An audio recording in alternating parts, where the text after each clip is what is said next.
he would start on the, you know, the kind of lead-in, like a doorknob, and then travel over to the deep focus where the kid's standing in the office, or you know, he'd focus in on the hand on the window as David shuts the door, and then draw back to see that the hand is actually covering Mother's face. It's a film of genius, based on a work of that I really tried hard to.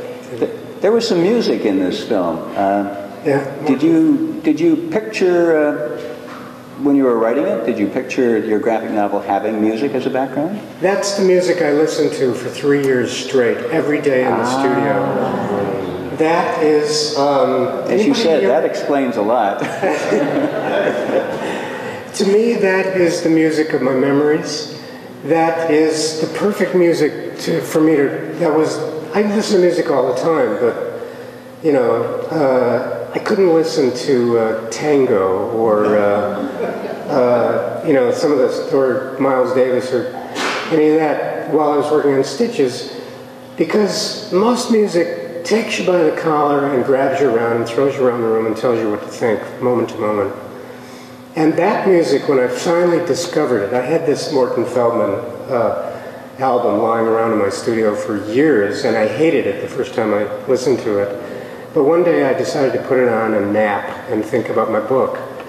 And I realized that aside from its slightly creepy tone, somebody likened it to Charon's boat bumping repeatedly up against the dock, waiting to take the souls across to the netherworld.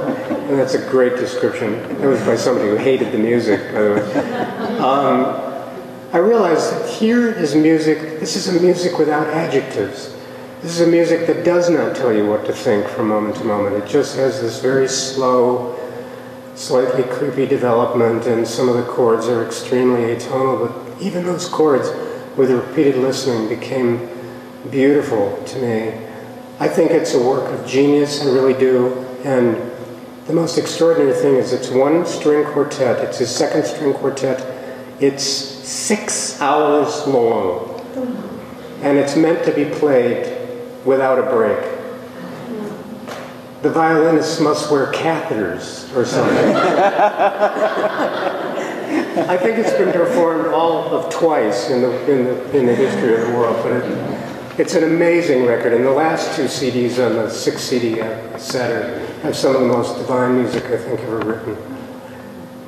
Believe me, I think that. You don't. Nobody else will think that, I guess. Well, I'm sure glad I asked that question. I wasn't expecting that. You've got so many other books under your belt, and I suspect they don't take 3 years from when you agree to do it or figure out you want to do it to when you finish. How is it different to do a graphic novel from even doing your own book that you draw and illustrate? Well, a picture book is generally limited by the size of the press that it's printed on, so they're either 32 pages long, or then they skip by 8 pages increments, 32, 40, 48, and so on. And since they're made for young children, they don't generally get to be more than 50-something pages. But,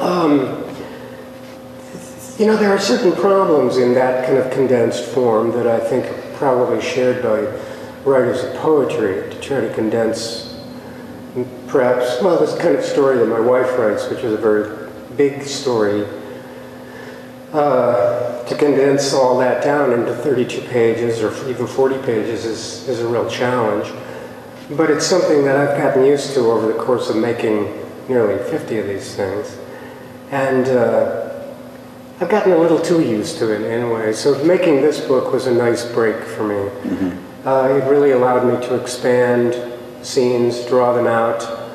It was really a joy for me to be able to put my cinematic sense, I'll use that word, to work, and, you know, to slowly turn ahead and then thereby reveal suddenly a face or You know, it was just, that was nice. Although I thought when I first started this that I'd never be able to do anything like it. Too many little pictures, I said to myself. But it was fulfilling. I think I told, or started to tell you at dinner, I don't think I've ever been as excited making a work of art like this since I was in grad school.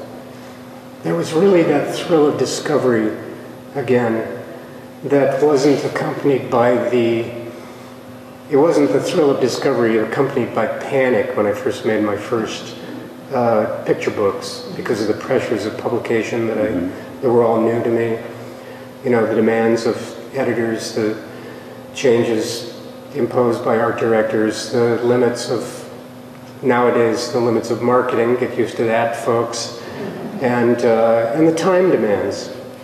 I remember one of my first books was Gulliver's Travels. I remember being floored when somebody told me that I had about 6 months to illustrate Gulliver's Travels. I said, "You're out of your flipping mind." I mean, even though it was a condensed version, it was one of my first books. And I did it, actually, and I learned a lot. But 90% of the drawings that I did are not something I want anybody to see, but the other 10% I'm pretty proud of. That's kind of a rambling answer. Yeah, that addresses the differences and how you feel. Does it make you want to do more of the, shall we call it, graphic novel, the cinematic type of book, and less of the others? I'd love to do another one. That's really, I would love to do that above all, but I had an idea, and I am working on something, but I hit a wall, and I did what I always do when I hit a wall. I put it aside, and I just walk away from it. I think it's a good way to handle a problem in art, in life. You just put it away for a while, and then when you come back to it, you'll be able to see it more clearly. But the fact is, I think it's going to be a long time before I find a story like that one that made me so obsessive that I was able to make a 300-page book of drawings out of it. It just, I mean, I could have done 500 pages if my editor hadn't finally put the reins on me. But I was obsessed with this story once it got going. I had to get it down. And I don't feel that way about much else, you know. I'm not good at fiction. I'm not very good at making stuff up. And this was truth, so all I had to do was put it down the way I remember it.